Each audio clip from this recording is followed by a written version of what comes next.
Fala pessoal, aqui é o professor Adherbal Soares e hoje vou tirar a dúvida desta questão aqui, que eu postei ela no meu Instagram e postei nos grupos que eu participo e causou um alvoroço grande aí, muita gente com duas respostas, tá? Dois gabaritos, tem gente que encontrou três, tem gente que não encontrou nenhum, então para sanar todas as dúvidas, vou resolver, tá? Diz o seguinte: considere as proposições a seguir. P. Tony fala inglês. Q. Antônio fala português. Qual é a tradução para a linguagem corrente da proposição? Então, a gente tem que saber ler essa proposição aqui, ó. E essa proposição aqui, ela diz o seguinte: eu quero a negação de P e não Q, tá bom? Então, vamos voltar aqui para a questão, a gente retirar as informações e montar o nosso esquema para responder a questão. Então, vamos lá. Então, foram dadas duas proposições. A primeira foi denominada de P e ela corresponde a Tony fala inglês. A segunda, que é a Q, foi denominada como Antônio fala português. Bom, o comando da questão aqui é dizer a tradução para a linguagem corrente. Eu quero traduzir essa proposição composta para a linguagem corrente, tá bom? E a proposição é essa aqui, ó. A negação de P e negação de Q. Tá bom, gente? Então, vou destacar aqui ela e a gente vai trabalhar em cima dela. Bom, preste atenção. Essa proposição aí, ela começa com uma negação, negação de tudo que está entre parênteses. Então, uma das maneiras de fazer essa negação é fazer o seguinte: colocar uma expressão no início da proposição composta. Bom, existem duas expressões que negam o que você quer dizer. Por exemplo, aqui, não é verdade, não é verdade que. Ó, gente, essa expressão não é verdade que, ela está substituindo aqui o operador da negação, tá certo? Então, se eu quero negar P e não que, então eu posso dizer assim, não é verdade que. Aí eu repito tudo que está aqui dentro dos parênteses. Então, vamos lá. Não é verdade que P, quem é P? Tony fala inglês. Então, não é verdade que Tony fala inglês. E, ó o conectivo aqui da conjunção. E, agora eu vou fazer o seguinte, vou ler essa segunda aqui. É a negação de que. Bom, se que é Antônio fala português e eu quero negar essa proposição, eu vou modificar o verbo. Quem é o verbo aqui? Não é o verbo falar?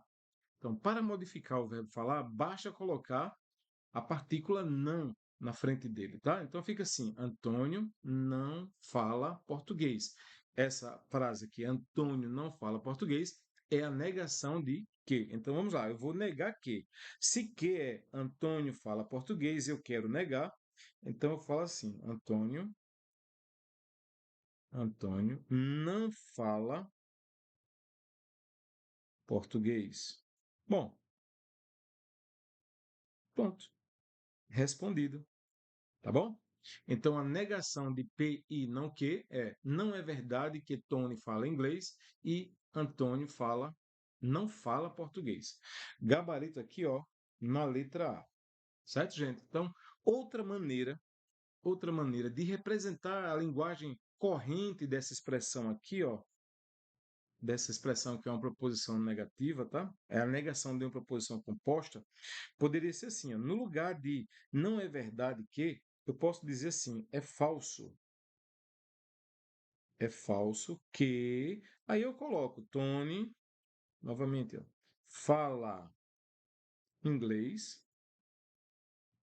e Antônio não fala português. tá? Outra maneira de você fazer a tradução para a linguagem corrente. Professor, só tem essas duas? Não. Você pode também usar aqui, tá? Você pode também usar aqui uma equivalência a essa proposição aí. Qual seria a equivalência? Então, eu quero a negação do conectivo i. Então, uma das maneiras é fazer o seguinte: você vai negar o conectivo i usando uma das leis de Morgan. Como seria? Você troca o i por ou, tá? Troca o i por ou e diz o seguinte, ó. Vamos lá. Vou trocar o i por ou. Deixa eu separar aqui.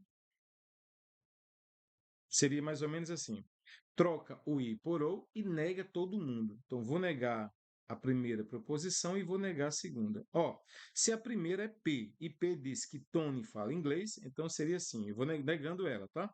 Então, Tony não fala inglês, ou e vou negar a segunda. Mas a segunda é a negação de quê? Ora, se eu quero negar a negação de quê, eu vou afirmar que. Então, ou quem é que? Que é Antônio. Antônio fala português. Pronto. Coloquei aqui outra maneira de você responder a questão. Aí você diz, professor, mas bom, só vai tem que apresentar apenas uma delas, tá? Porque se apresentar duas, então dois gabaritos de questão anulada. Tá certo, gente? Então, ou é a primeira, essa daqui, que justamente é o gabarito da questão, mas poderia, no lugar de não é verdade que aparecer é falso que, tá? Também é outra maneira de você negar uma proposição. E a terceira maneira aqui é você fazer aplicar, no caso, você aplicar aqui a lei de De Morgan, que é a negação do conectivo i. Como é que a gente nega o conectivo i pela lei de De Morgan? Você faz o seguinte, você troca o i por ou, ó, troquei o i por ou, olha lá em cima, aqui, ó, troquei o i por ou, e nega tudo, ou seja, nega o que vem antes e nega o que vem depois. O que vem antes é P, e P é Tony fala inglês, então eu vou negar. Se eu quero negar Tony fala inglês, então a negação é Tony não fala inglês. Ó. Tem que colocar essa partícula negativa aqui, que é para modificar o verbo, tá? Ou agora eu vou negar a segunda. Bom, mas a segunda já é uma proposição negativa. E negar algo que é negativo, basta a gente afirmar. Então, eu quero afirmar que. Como é que eu afirmo que? Olha para que aí, ó. Antônio fala português. E você coloca Antônio fala português. Então, ficou assim, ó. As três possíveis respostas. Primeira, não é verdade que Tony fala inglês e Antônio não fala português. Segunda resposta, é falso que Tony fala inglês e Antônio não fala português. E terceira resposta, Tony não fala inglês ou Antônio fala português. Isso aqui, essa terceira, foi feita utilizando aí a lei de Morgan. Certo, gente? Então, estamos por aqui. Qualquer dúvida, eu venho fazer outro vídeo, tá? E até a próxima.